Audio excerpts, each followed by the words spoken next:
The Myth of Sisyphus adalah salah satu kisah paling terkenal dalam mitologi Yunani, terutama karena maknanya yang mendalam tentang penderitaan, hukuman, dan absurditas kehidupan.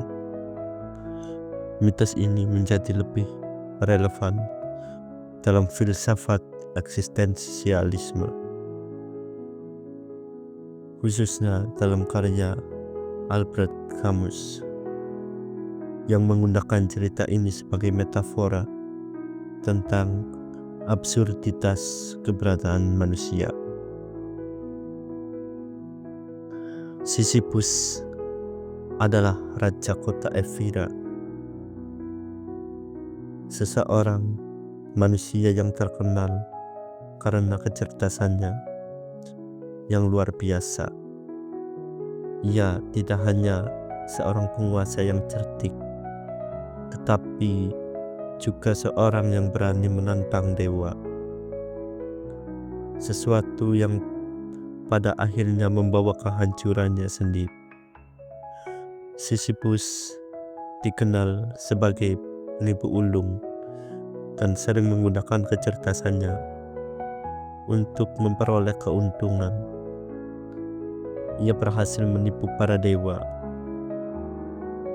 dan inilah yang menyebabkan ia mendapatkan hukuman yang kejam dan abadi.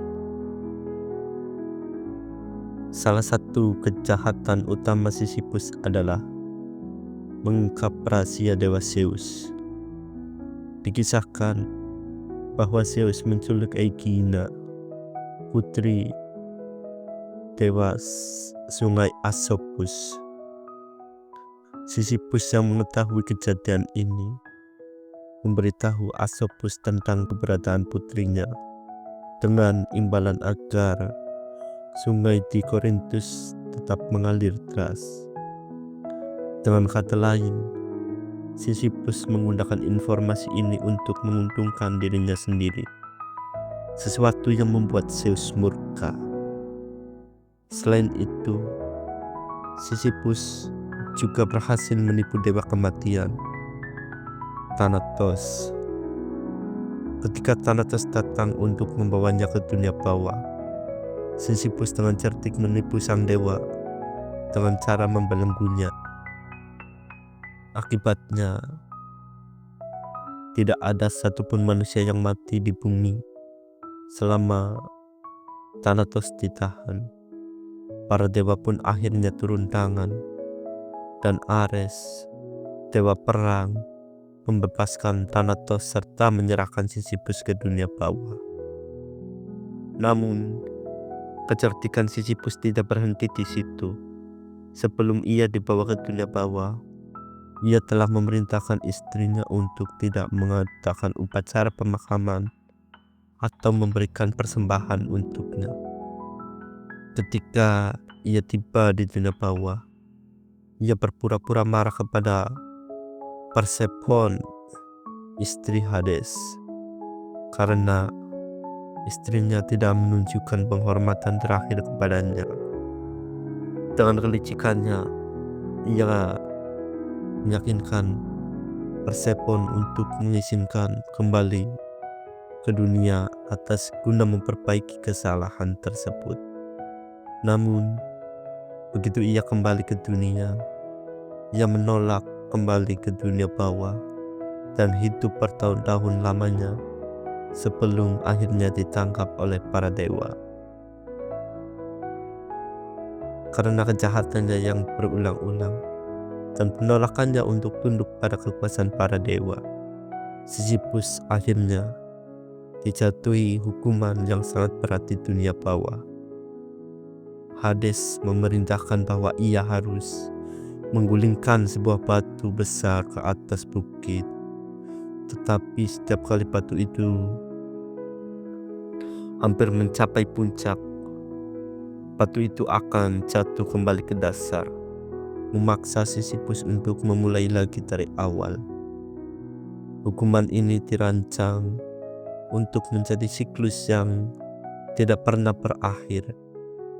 Sebuah penderitaan tanpa tujuan, tidak ada akhir, tidak ada kemenangan, hanya kerja keras yang sia-sia dengan pengulangan yang tiada henti. Mitos Sisyphus menjadi bahan refleksi bagi banyak filsuf, terutama Albert Camus, seorang filsuf eksistensialis dan absurdis asal Prancis. Dalam bukunya The Myth of Sisyphus pada tahun 1942, Albert Camus menggunakan kisah ini sebagai metafora untuk kondisi manusia di dunia yang absurd. Bagi Camus, kehidupan manusia mirip dengan nasib Sisyphus. Kita bekerja, berusaha, dan mengejar makna, tetapi pada akhirnya semua itu tampak sia-sia karena kita tetap akan mati. Meskipun manusia terus mencari tujuan dan makna dalam hidup, dunia ini tidak memberikan jawaban yang pasti. Dalam hal ini, kehidupan manusia menjadi seperti Sisyphus yang terus-menerus menggulingkan batu hanya untuk melihatnya jatuh kembali. Namun, Camus tidak melihat ini sebagai alasan untuk berputus asa. Sebaliknya, ia berpendapat bahwa satu-satunya cara untuk menghadapi absurditas kehidupan adalah dengan menerimanya dan tetap menjalani hidup dengan pemberontakan. Dengan kata lain, meskipun kehidupan mungkin tidak memiliki makna yang inheren, kita dapat menemukan kebebasan dan menerima absurditas itu dan menjalani hidup dengan penuh kesadaran. Camus menutup bukunya dengan kalimat yang terkenal, "One must image Sisyphus happy," atau yang berarti kita harus membayangkan Sisyphus bahagia. Ini menunjukkan bahwa meskipun tugasnya tampak tidak berarti, Sisyphus tetap memiliki kebebasan dalam pikirannya. Jika ia menerima nasibnya dan tetap menjalani tugas tanpa harapan palsu, ia bisa menemukan kebahagiaan dalam kesadaran akan absurditasnya. Mitos Sisyphus tetap relevan hingga hari ini, terutama dalam konteks kehidupan modern yang seringkali terasa monoton dan tidak bermakna. Banyak orang yang terjebak dalam rutinitas sehari-hari, bekerja, membayar tagihan, dan menghadapi tekanan sosial tanpa mengetahui apakah semua itu benar-benar memiliki makna yang mendalam. Dalam dunia kerja misalnya, banyak orang merasa seperti Sisyphus, melakukan tugas yang sama berulang kali tanpa hasil yang memuaskan. Dalam kehidupan pribadi, manusia seringkali merasa bahwa mereka berusaha keras untuk mencapai sesuatu, hanya untuk menemui kegagalan dan harus memulai lagi dari awal. Namun, seperti yang dikatakan Camus, cara terbaik untuk menghadapi kenyataan ini adalah dengan kesadaran dan penerimaan. Daripada mencari makna yang tidak ada, kita bisa menciptakan makna kita sendiri dengan menjalani hidup dengan penuh keberanian dan kesadaran. Dengan pengertian ini, Sisyphus bukan hanya simbol penderitaan, tetapi juga simbol perlawanan terhadap absurditas. Mitos Sisyphus adalah kisah yang penuh makna, mengajarkan kita tentang keputusasaan, perlawanan, dan kebebasan. Ia dihukum karena melawan para dewa, tetapi dalam kebebasannya untuk tetap menjalankan tugasnya. Ia menjadi lambang dari perjuangan manusia melawan absurditas kehidupan.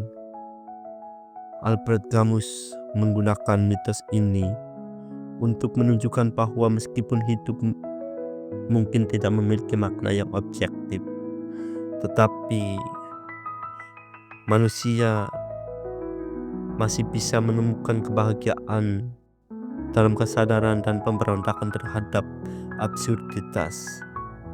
Kita semua dalam berbagai cara adalah Sisyphus, terjebak dalam tugas yang tampak sia-sia, tapi tetap memiliki pilihan untuk menerima dan menemukan makna di dalamnya.